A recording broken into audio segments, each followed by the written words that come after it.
tas de décombres et morceaux de boutiques, et plein de pavés par monticules en sorte de butte, tramwayant dessus les uns dans les autres, debout et de travers à califourchon, plus rien à reconnaître, surtout en plus des fumées, je vous ai dit, si épaisses, crasseuses, noires et jaunes. Oh, j'ai l'air de me répéter, mais n'est-ce pas, il faut, je veux vous donner l'idée exacte, pas rencontrer un seul vivant. Je dois dire, ils sont partis où? Aussi sous des tas de pavés. Pourtant, c'était du monde en bourg, disparus tous, à leur aise. Moi, c'était le lait condensé. On a un but. Je voyais pas très bien une boutique ouverte, épicier ou pharmacien. Ralliez-vous à mes bâtons blancs, chiards baveux. Que je dis, je me force à me lever, qu'on va les prospecter, ces ruines. Du diable si on trouve pas une boule, je veux dire en pain de troupe, obus piégés, bitume, explosion, on en a vu d'autres. Ah, un mot me reste en arrêt. Il regarde quoi? J'y vais. Felipe aussi. Et Lily, qu'est-ce qui l'interloque? Dans le bitume comme ça, un pied tout noir, seulement un pied, pas de jambes ni de corps. Le corps a dû brûler. Arras m'avait dit, ils arrosent tout au phosphore, il ne reste rien. Évidemment, tous les mômes s'agglomèrent autour de quelque chose. C'est plus un pied, ce sont des corps entiers dans la glu. Du bitume a fait glu dessus et autour. Gras, enduit, noir. Ah oui, un homme, une femme et un enfant. L'enfant au milieu, ils se tiennent encore par la main. Et un petit chien à côté. C'est un enseignement. Des gens qui devaient se sauver. Le phosphore a mis le feu au bitume. Ils ont été pris en famille, recouverts, étouffés en bloc. Il doit y en avoir d'autres pareils pris par le bitume. Plus tard, on m'a dit des mille et des mille. Nous, on n'était pas là pour rire. Le lait qui nous intéressait, et une boule, un pain, en somme, une boutique. Je crois, à réfléchir, que ces décombres étaient dangereux, cadavres à part. Ça explosait un peu partout. Les feux étaient pas très éteints, et je voyais le bitume. Plus on avançait, plus il était mou. Vachement à se méfier, comme les sables mouvants, vous savez, la baie du Mont-Saint-Michel. Mais ici, l'odeur de brûlé, pas tellement des corps, il faisait trop froid. Au printemps, ça cocoterait. Il y avait de quoi rire, mais d'abord chercher à manger. Le ravitaillement. On m'excusera, ce mot me dit beaucoup. Avec, n'est-ce pas, la brique, ma tête, j'ai droit à quelques souvenirs. Ils me viennent comme cheveux sur la soupe. Oh, tant pis, patati, Verdun. Je veux dire octobre 14, le ravitaillement du 12e. J'en étais avec mon fourgon, le régiment dans la Ouèvre. Je vois encore ce pont-levis de Verdun, debout sur les étriers, j'en voyais le mot de passe. Le pont-levis grinçait, s'abaissait, la garde, les 12 hommes sortaient vérifier, les fourgons un par un. L'armée alors était sérieuse, la preuve, elle a gagné sa guerre. Nous entrions donc dans Verdun, au pas, chercher nos boules et sacs de singes. On ne savait pas encore le reste, tout le reste. Si on savait ce qui vous attend, on bougerait plus, on demanderait ni pont-levis ni porte. Pas savoir est la force de l'homme et des animaux. Nous, là, maintenant, c'était pas la porte. Je vous parle d'Hambourg. J'avais qu'à y aller, y entrer, avec ma bande de baveux. Le goudron brûlait plus, mais il était encore bien mou. Il avait eu chaud. On n'enfonçait pas, mais les pieds marqués, c'était mieux de pas insister. Sûrement plus chaud encore en ville, du côté de ces explosions. Par là, ça devait bouillir. C'était de pas y aller. Mais le ravitaillement, nous n'irions pas loin, où ça semblait encore possible, juste l'autre côté du petit canal. C'est tout en petits canaux, Hambourg, un peu le genre Venise. Celui-ci était presque comblé par les éboulements, mais que par endroits. Vous pouviez passer. Courage, Cornio, par ici. Je les avais toujours pas comptés. Ils viennent, ils traversent avant nous. Nous, je veux dire Lily et Bébert dans son sac, Felipe sa bâche sur la tête, et moi titubant. Encore des ruines, les décombres d'une rue, des monceaux de tout, comme à Berlin. Mais ici en plus chaud, il me semble. Je dis des monceaux, plutôt des buttes. Celle-ci, là, tout de suite, est énorme. Je vous dirais comme grosseur, hauteur, de la Trinité à la Place Blanche. Sûrement des quartiers entiers là-dedans, pris là-dessous, immeubles et personnes. D'où aussi, bien sûr, cette odeur. Ces odeurs, je dirais, nous nous assoyons, pas mal. bien un mont aussi haut, je vois, que celui de Lunebourg, où j'avais vu, vous vous souvenez, tout à la crête, ma première locomotive. Nous nous reposons. Tout à coup une idée me passe. Nos mômes, nos 6 emmitouflés morveux, tous disparus. Felipe, Lily, les mômes, ils savent pas. Ah si, Lily les a vus. Ils s'amusaient, ils se bousculaient de l'autre côté de la butte. Je me dis, ça y est, ils sont dans un trou. J'étais sûr, leur manie les trous. J'avais remarqué leur manège disparaître, s'enterrer à 2, à 3, engeance, crotte d'asile. Où ils peuvent être? Sous une maison? Lily, Felipe, qu'ils cherchent avec moi tout de suite. Il y a aussi les brèches, les fissures, une grande là assez large pour qu'ils passent tous. Ils doivent être déjà au bout. J'appellerai, ils répondraient rien, ils sauraient pas, sourds, crétins, baveux, mais tout contrefaits comme ils sont, ils peuvent bien passer par les trous et entre les rocs et les ferrailles. Catacombes sont bien faites pour eux, il doit y avoir de tout là-dedans. Je vous ai dit un peu la hauteur, d'où nous sommes à là-haut, la crête, à peu près de la Trinité à la place Blanche. Vous vous rendez compte? Les mômes étaient peut-être écrasés, asphyxiés. Au grand air, à la lumière, ils avançaient déjà que par bond. Ils s'extirpaient d'un trou à un autre. Dans les ténèbres, là, absolues, je pouvais pas imaginer. On pouvait supposer, c'est tout. Jusqu'où nous étions avancés dans cette fissure? Si les mômes étaient enfouis, disparus, écrabouillés, on retournerait au train, c'était tout. De même, ils avaient foutu le camp. Lily me dit... Le mieux, tu vois, c'est de laisser aller Bébert. Comme ça, un trou Bébert irait, c'était sûr. Lui était pire que les mômes. Question de disparaître, il fonçait, et puis il trouvait, il miaulait. Lâche-le. Lily le pose à terre. Comment les mômes ont pu passer, je me demande. Bébert entre facile, il va. Lily l'appelle, il miaule. Un miaulement tranquille. Lily me demande pas, elle va aussi, pas le temps de faire ouf. À genoux, elle y va. Elle peut se risquer, elle est acrobate. Moi, je pourrais pas. Ah si, je peux, à genoux, de même. Hardi, petit, arrive ce qu'arrivera. Aïe donc, c'est de la terre glaise, j'appelle. Je viens. Lily me répond. Ça va, je progresse, sur les coudes, par les coudes. J'aurais pas cru. De dehors, ça s'imaginait pas, le passage s'agrandit, je veux dire, cette espèce de crevasse. Dirons en somme un couloir, pas droit, à détours et zigzags, toujours en pleine glaise. Pas, il me semble, de la fragile glaise croulante, seulement très mouillée, poisseuse. Je comprends pas comment ça s'est fait, pas vu d'autres pareils sur Hambourg, semblables monticules, aussi hauts, énormes. Bien sûr, les fumées cachaient tout, ni des buttes creuses comme celle-ci. Je suis pas géologue spécialiste. J'appelle. Lily! Oui! Viens! Felipe aussi a à me dire « Dottore !» Il est pas resté à la traîne, il a pris le boyau comme nous. Là, maintenant, d'ici, je suis sûr que ça sent le cadavre. Rat mort ou Jean, on verra. Peut-être. C'est une aventure, je veux dire, dans un genre. En somme, à bien regarder, cette butte fait cloche. Butte, si on veut. Comment ça avait pu se produire? On peut toujours imaginer un coup d'arme secrète.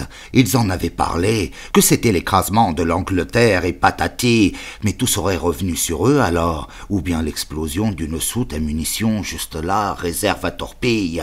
C'était arrivé ailleurs, d'où cette énorme levée de terre, cette houle de glaise sur Hambourg, cette énorme butte. Il y avait personne pour nous dire. Je vous ai fait voir comme auteur de la Trinité à la place Blanche. Toujours maintenant, nous avancions très prudemment, pas à pas, dans un demi-jour, d'en haut de là-haut, de cette crevasse.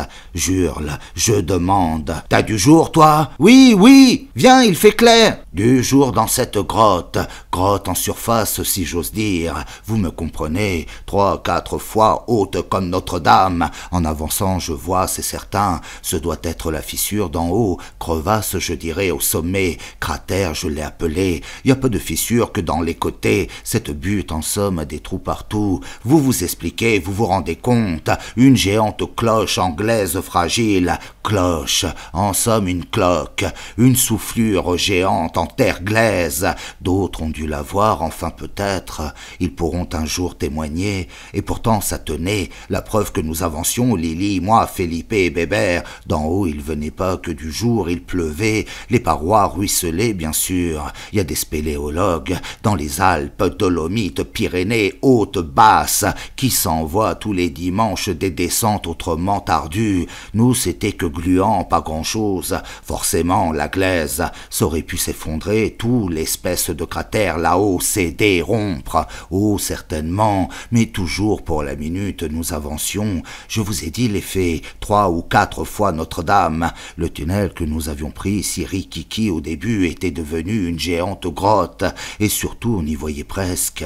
Le jour venait d'en haut, de tout en haut, du trou du cratère, l'effet, je vous répète, d'une géante nef en pleine glaise, pleine, pas tant que ça, paroi, je crois, assez mince. Comment ça s'était produit? Cloque, cloche ou coquille?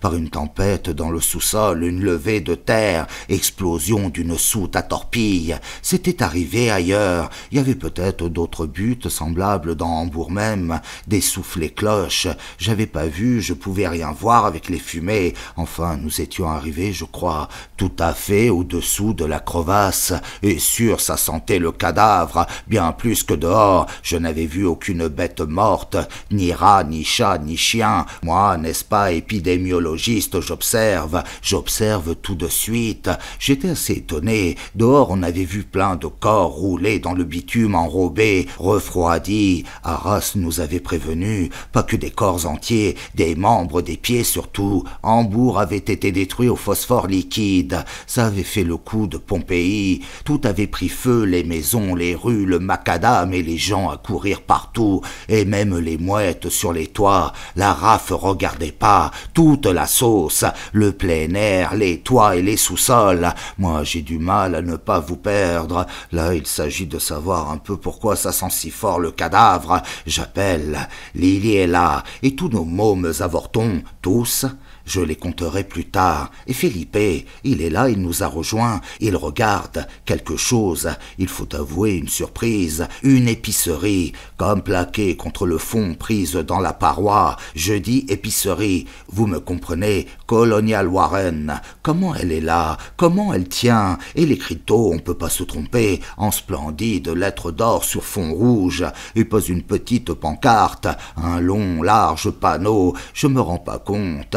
Felipe regarde, il comprend, lui. C'était une épicerie, dottore, vrombe engloutie, vous comprenez? Felipe a raison, il a compris avant moi. Un petit tas de briques, de tas sur de l'immeuble. Vous voyez un peu le cataclysme. Croyez pas que j'exagère. Si je vous dis que demain la France sera toute jaune par les seuls effets des mariages, que toute la politique est conne, puisqu'elle s'occupe que des harangues et des méli-mélos de partis, autant dire de bulles, que la seule réalité qui compte est celle qui se voit pas, s'entend pas, discrète, secrète, biologique, que le sang des Blancs est dominé, que les Blancs peuvent aller tous s'atteler très vite, leur dernière chance, pousse-pousse ou mourir de faim. Allez pas dire que j'exagère, mais tout de même que je vous perde pas. J'en étais à vous expliquer sous cette géante voûte que cet épicier macabre perdait ses boyaux dans la glaise. J'ai le droit de voir les gens un peu troubles, j'ai l'âge. Vous rectifierez, c'est tout. En somme, vous m'aidez. Pas seulement une épicerie, d'autres magasins pris dans cette glaise, les débris, je crois, d'un restaurant. Plus loin, un tailleur.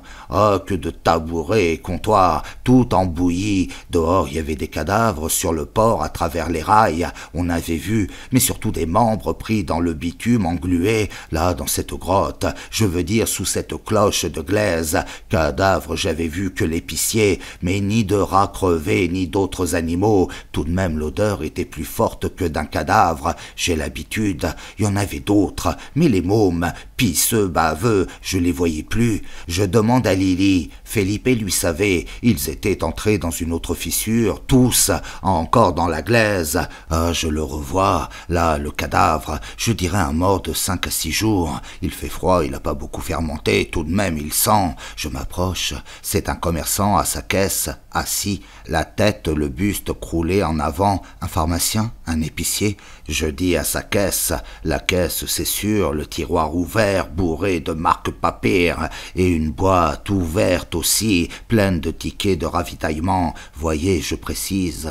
Mais ce qui m'intéresse, de quoi il est mort? Oh, d'un éclat, les boyaux lui sortent par une plaie d'à peu près la hanche au nombril, éventré en somme, les intestins et tous les piplounes sur les genoux. Un éclat de mine, Felipe saisit plus vite que moi. Il me montre là-haut de tout au sommet la brèche que j'ai appelée le cratère. Vroom, dottore, qu'une torpille d'avion a percuté juste et est entrée là, et vroom, comme il dit, ouvert la boutique, les boutiques et le pharmacien ou l'épicier, je ne savais pas. En tout cas, une caisse pleine de marques et de tickets de ravitaillement. Mort là, il pue. Les mômes se sont pas arrêtés, ils s'intéressent pas au macabre, ils s'intéressent aux fissures. Où peuvent-ils fouiner en ce moment? Dans le fond, un autre fond, foutu morbat, que suivons, qu'ils aient versé dans un gouffre, un autre, y avait rien à être surpris, c'était pas à une crevasse près, en somme un endroit pas à recommander, je veux dire aux touristes.